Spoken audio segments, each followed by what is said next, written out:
আসসালামু আলাইকুম। আজকে আমরা জানব কিভাবে চালানের মাধ্যমে ট্রাইব্যুনালের ফি জমা দিতে হয়। প্রথমে আমরা গুগল ক্রোমে যাব। গুগল ক্রোমে লিখব চালান লেখার পরেই এরকম একটা ফিচার আসবে। এখান থেকে আপনারা যেটা মূলত ভুলটা করেন যে এনবিআরে জমা, না, এটা এনবিআরে জমা হবে না, এটা হবে সকল কোডে জমা। এটা ক্লিক করবেন। সিলেক্ট করার পরে এখান থেকে আপনারা প্রতিষ্ঠান ভিত্তিক যে জমা সেখানে যাবেন। সেখানে গিয়ে আপনারা 1 লিখবেন। 1 লিখলে আপনার চলে আসবে আভ্যন্তরীণ সম্পদ বিভাগ, ইন্টারনাল রিসোর্স ডিভিশন। এটা সিলেক্ট করার পরে আসবে ডিপার্টমেন্টের নাম টাইপ করুন।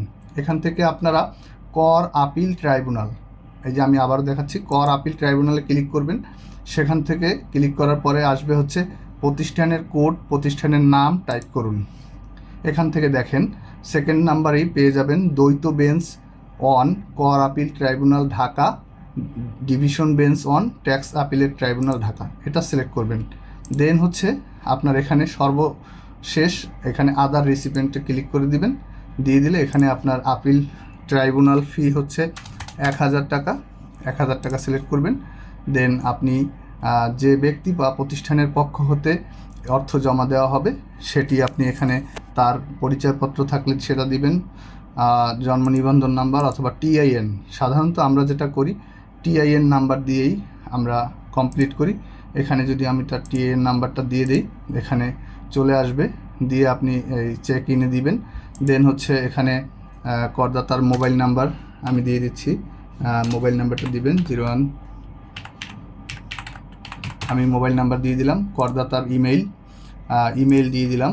দেন হচ্ছে আপনি যদি online mobile banking, card payment যেভাবেই করেন আপনি করতে পারবেন, অথবা আপনি ব্যাংকে জমা দিলে এখানে সেলফ ফিল আপ ওটিসি লিখে এখানে ক্লিক করবেন। দেন হচ্ছে আপনার মন্তব্যের ঘরে আপনার যে অর্থ বছরের আপনার এই ট্রাইব্যুনালটা করবেন সেই অর্থ বছরটা লিখবেন, যে আপিলের tribunal, taxes appellate tribunal assessment year 16, 17 বা 18, 19 যার যে ইয়ারে হবে সেই ইয়ারটা লিখবেন।